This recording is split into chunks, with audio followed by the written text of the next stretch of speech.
Um, I've seen you on a couple of occasions now, and the first occasion was, I think it was about November last year, no, maybe a bit earlier than that, and it was with Dickon, and we came up to um, near Colchester, and we saw you there.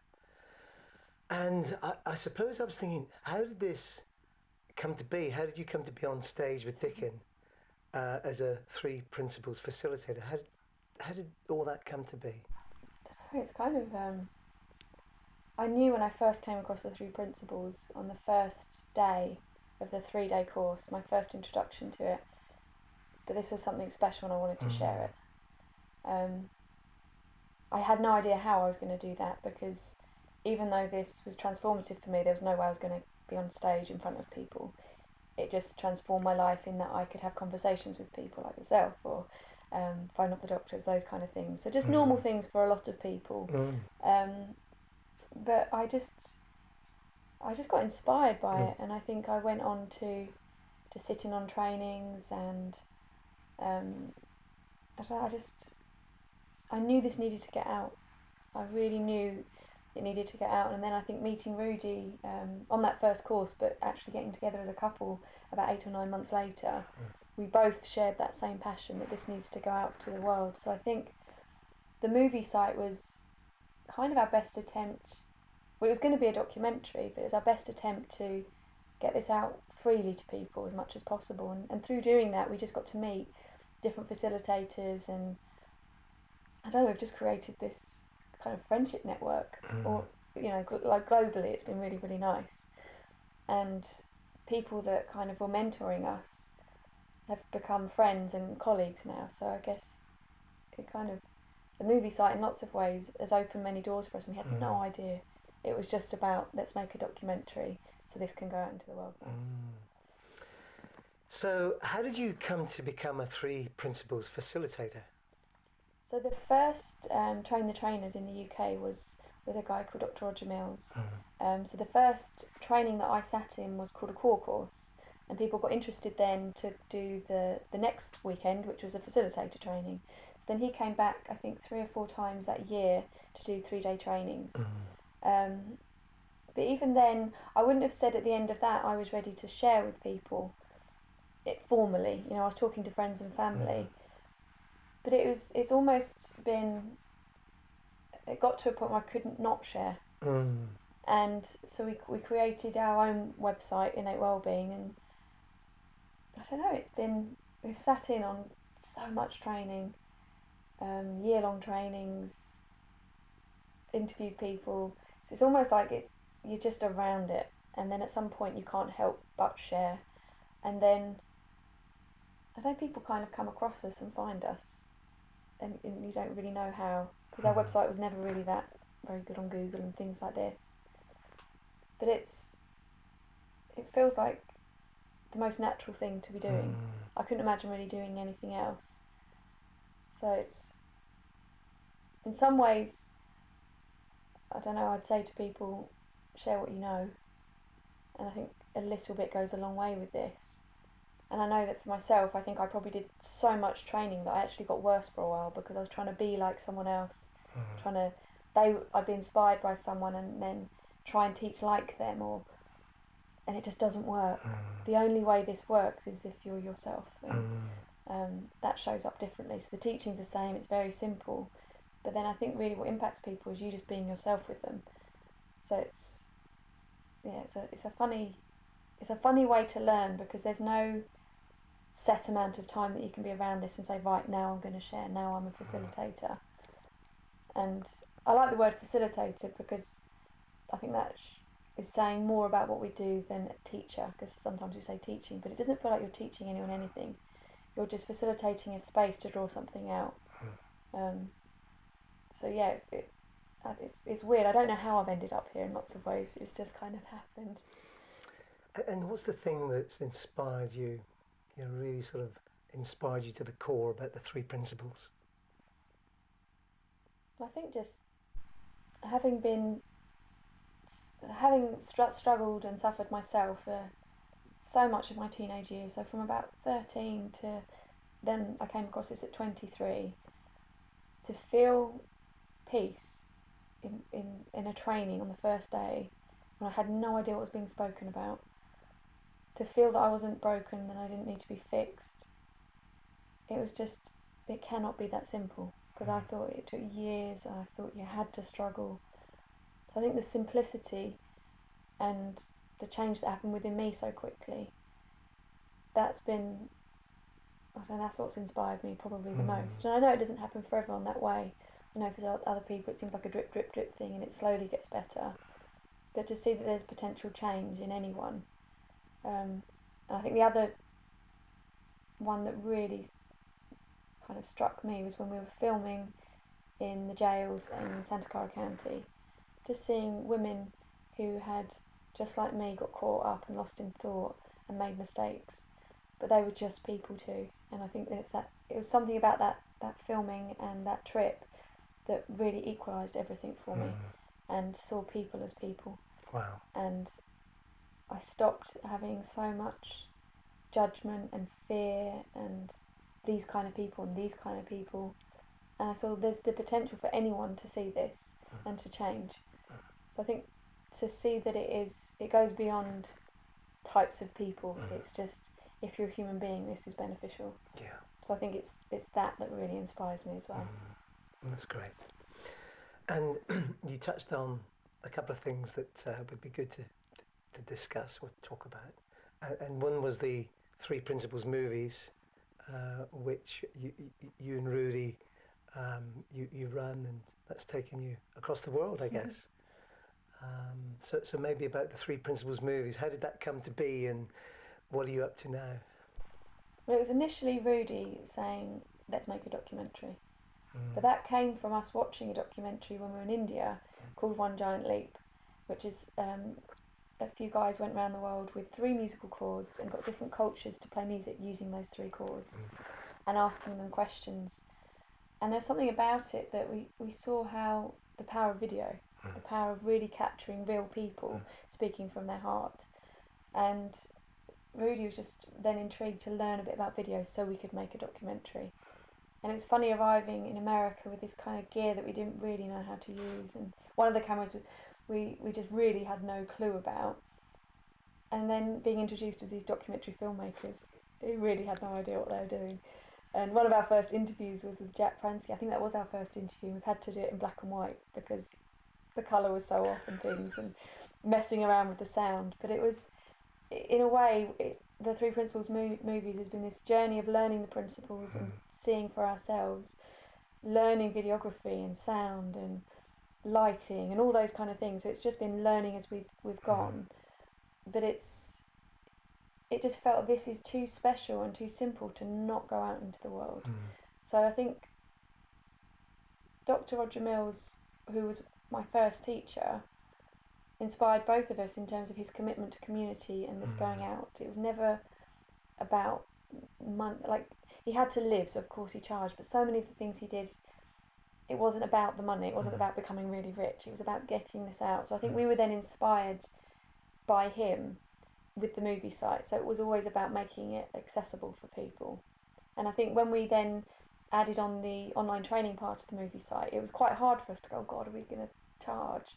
But we asked all different kinds of people, how much could you afford per month for this kind of thing? Some people would say £50, some people would say £5. So we can't. And then we asked my mum and dad, who are both teachers, and they said, probably like £10. That wouldn't seem like it was going to break the bank.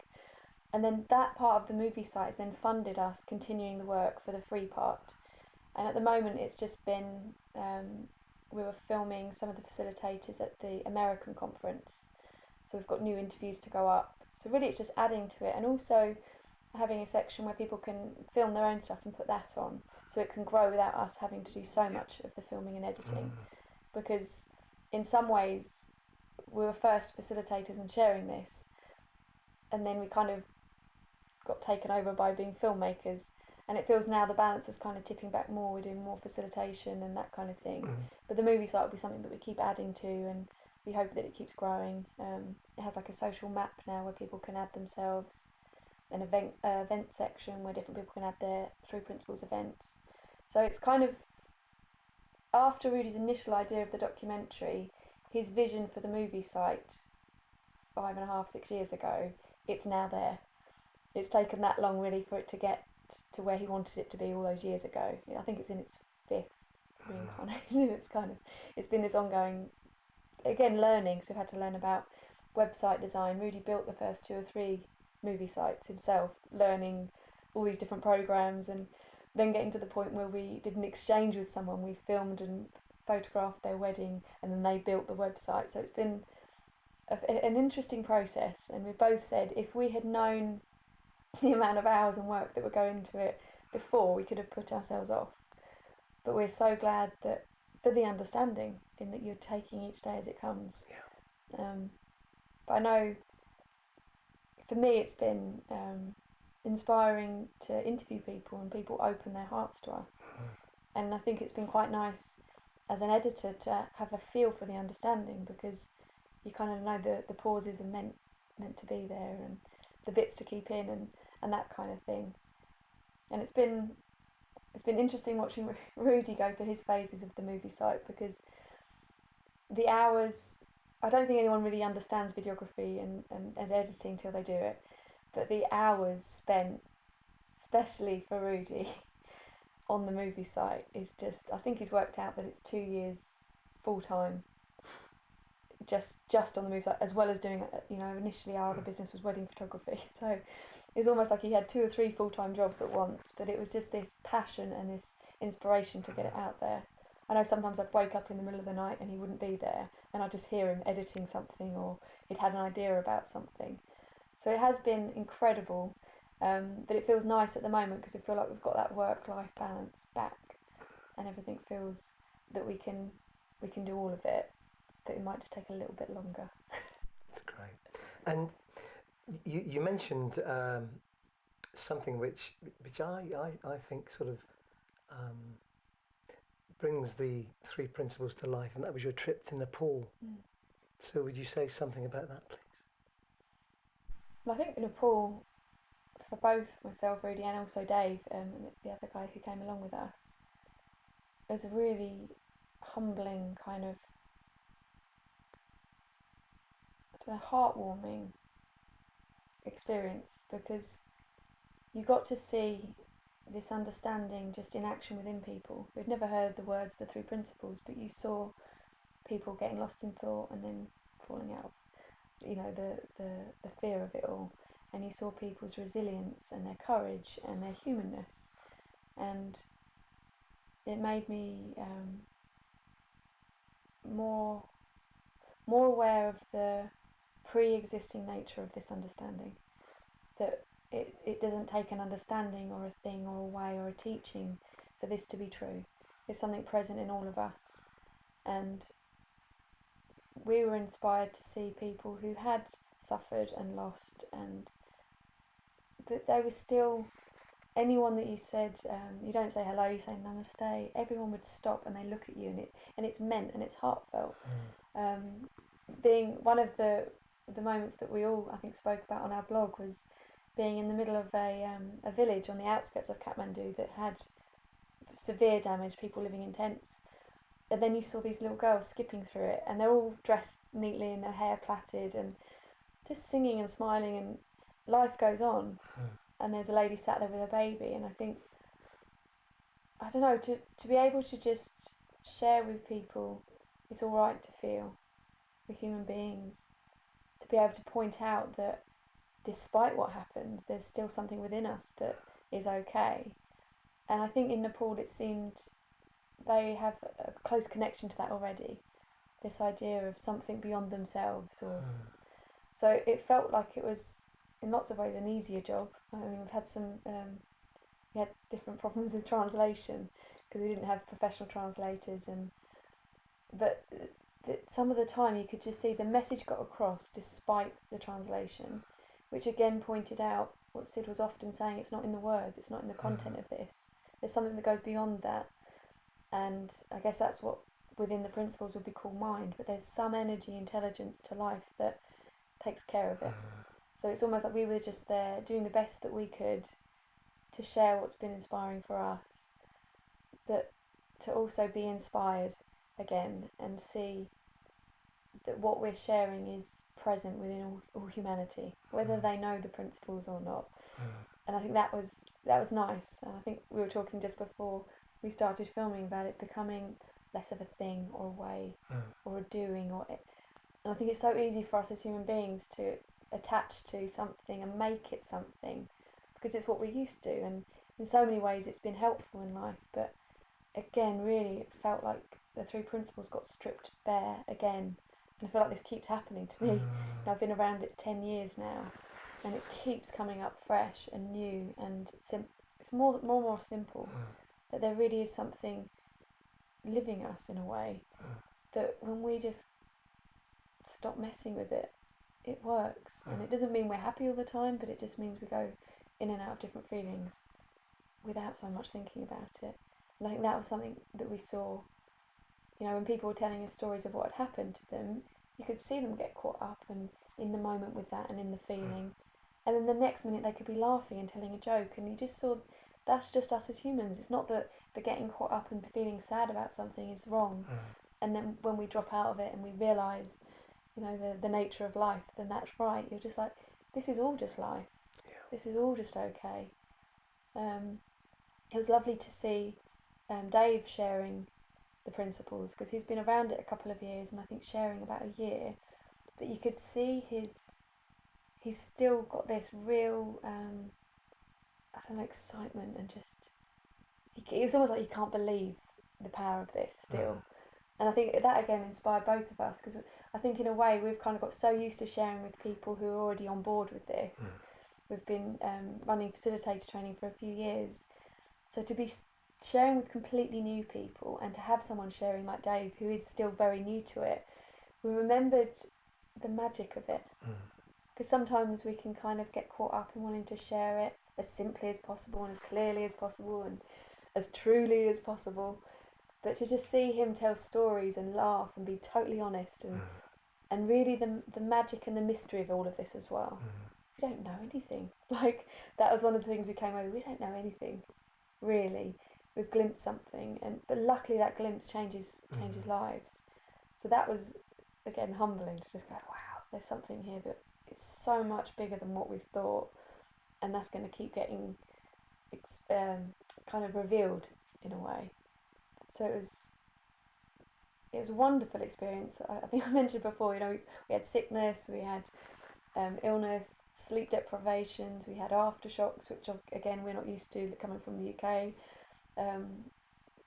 But it was, despite fatigue, despite illness, you're still able to be with people. Despite feeling in a bad mood and feeling grumpy, you're still able to show up and share with people. Like, what this points to goes beyond our behaviour and our mood, and there's something present within us that, I don't know, can be that's shown when you're not so caught up on how you're doing and how you're thinking and whether you're feeling good and whether you had enough sleep and did you have the right food and all those kind of things.